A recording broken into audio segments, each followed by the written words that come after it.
Salam Azərbaycanlılar, hər vaxtınız xeyir olsun və söz verdiyim kimi yeni proqram layihəsi hansı ki Kanada açıqladı və sabahdan etibarən artıq gələnlər olacaq. Yəni yanvarın 9-u bu gün yəni qəbul olundu. Bir neçə partiya belə deyək, qəbul olunub və artıq onlar gəlməyə başlayırlar. Bu Work and Travel, burada göstərim sizə onu biraz. Work and Travel in Canada with International Experience Canada. İş və səyahət Kanada və xarici təcrübə Kanada üçün. Yəni bu Kanada üçün lazım olan əsas faktorlardır və kimlər müraciət edə bilər? 18 yaşdan 35 yaşına kimi kəslər. Müraciət formaları hamısı burada var. Hər şey göstərilib. Bir dənə məsələ var ki, dostlar, mən çox təəssüf edirəm ki, çox təəssüf edirəm ki, siyahıda Azərbaycanın adı göstərilməyib. Görürsüz, yəni ölkə seçildikdə, yəni Azərbaycanın adı burada yoxdur. SNQ dövlətləri içərisində yeganə ölkə Ukraynadır ki, adı bura salınıb siyahıya. O da məlum məsələyə. Ola bilər siyahı təzələnib, ola bilər ki, siyahını, yəni belə deyək də, əhatə dairəni daha da darlaşdırıblar. Yəni üçüncü dövlət desək, üçüncü, dördüncü dövlətlərdən dəvət olunan kəslər desək, yəni elə Tayvanın özüdür, Çilidir, sonra Kosta Rikadır və digər xırda dövlətlər var ki, hardan miqrantlar dəvət olunur. Digər ölkələr isə, yəni bildiyiniz inkişaf etmiş ölkələrdir. Avstraliyadır, Avstriyadır, Belgiyadır. Sonra mən bir şey ala bilmirəm ki, Kanadanın adını bura niyə daxil ediblər?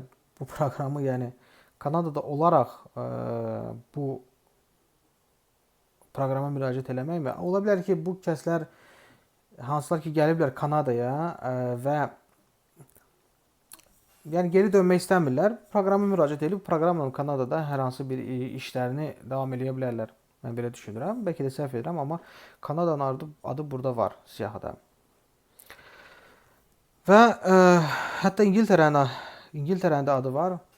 Yenə deyirəm dostlar, çox təəssüf ki, Azərbaycanın adı siyahıya salınmadı.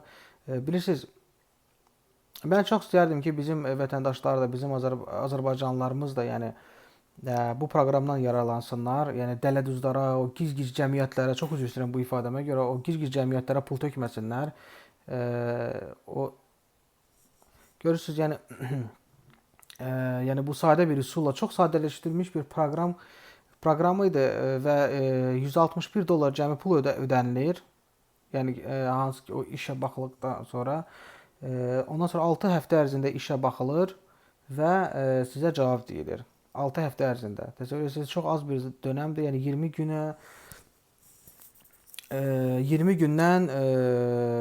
20 gündən bir ay yarıma qədər belə vaxt çəkir ən azından. Yəni amma 6 həftədə on tərəfi keçməmək şərti ilə deyirlər. Burada bütün video çarxlar da qoyulub ki, yəni necə müraciət eləməlisiniz, necə gələ bilərsiniz. Amma yenə də dediyim kimi, videonu çox uzatmayacağım artıq. Yəni bu videonu ümumiyyətlə çəkmək istəmirdim. Amma söz vermişdim. Bu haqda danışmaq istəmirdim həqiqətən də. Çünki çox məyus oldum ki, burada Azərbaycanın adı yoxdur. Yəni Çilinin adı var, Tayvanın adı var, amma Azərbaycanın adı yoxdur. İndi bunu artıq özünüz qərar verin də. Görün bizim belə deyək də, bu dırnaqarası cəmiyyətlərimiz necə işləyir ki, bizim ölkəni hətta bu siyahıya belə salmadılar. Nəysə dostlar, gəlin ümidimizi kəsməyək. Mən çox güman edirəm ki, bu ölkələr sırasına SNQ dövlətləri də salınar. Onlar içində Rusiya olmayacaq %100, çünki Rusiya Kanadada aqressor bir dövlət kimi tanınır və ona görə onun adı bu siyahıda olmayacaq. Amma inanıram ki, Azərbaycanın adı siyahıya düşər. Çox inanıram, çünki ola bilər ki, bu siyahı dəyişilsin, bu net olmasın. Bu qədər dostlar. Əgər girib özünüz baxmaq istəsəniz, Canada.ca, mən videonun altında bu linki də qoyacağam ki, siz girib baxasınız. Canada.ca və özünüz də yəni tərcümə edərək, bu çox asan bir şeydir.